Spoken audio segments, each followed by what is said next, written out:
All right, Oscar host Jimmy Kimmel and other celebrities just could not stay away from politics last night at the Oscars. But one former Democrat turned Republican has a message for Hollywood elites. And she joins us now. Director of Urban Engagement for Turning Point USA is Candace Owens. Candace, thank you for joining us. Thank you for having me. I'm really excited to be here today. Great. Well, what is your message to those Hollywood elites after you saw the Oscars last night? I actually didn't see the Oscars last night. And it's well, you've because, seen some clips. Exactly, because it's always the same stuff. And my message to them is simply that we genuinely don't care what they think.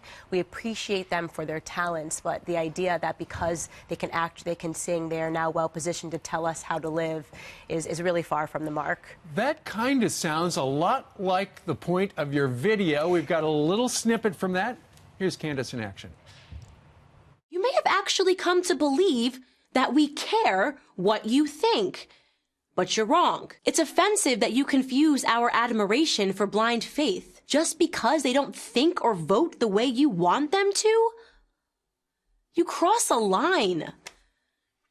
You lose touch with reality. That is so harsh. We don't care what celebrities think? No, I don't. I certainly don't. And I think a lot of Americans are feeling the exact same sentiment in this moment. But here's it. These celebrities make a lot of money, and then they'll be given a lot of money to promote a product because Madison Avenue says they have influence. So Correct. To say they don't have influence is not being candid. You are absolutely right. They do have influence, but what I see this as is that their influence is deteriorating, and that is best indicated by the fact that Donald Trump is in the White House. I think what he did best was he held up a mirror to this entire country, and what we saw reflecting back at us, we just didn't like. And it was that we had stopped believing in ourselves. We had stopped wanting to think for ourselves. We had sort of bought into this mass propaganda machine, the culture of Hollywood and celebrities. So how did you become you were a Democrat, grew up in a Democratic family. How did you become a Republican? It was largely because of the hyperbolic language that was used throughout Donald Trump's campaign. And it was this, you have to either pick us or go with him, and this mob mentality that was going on within the media, also our academia, but most importantly, culture in Hollywood. What does your family think? I'm telling you, they come further and further to the right. My sister the other day texted me, and she's suddenly like, I'm voting for Donald Trump in 2020.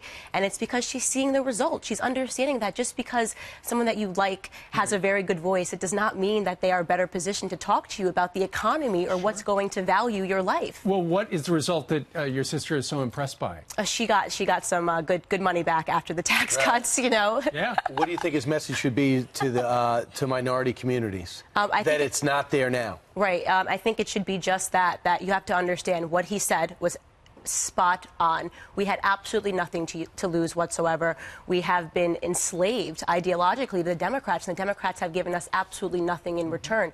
Try something different. See if it works. Don't be afraid, and definitely don't fall victim to all the lies that celebrities tell you. Well, your video is provocative. We're going to have it on our website, foxandfriends.com. Awesome. Candace, thank you very much for joining us. Thank you guys so much for having me. And I love your style. Thank you. Great. We'll have to talk about that.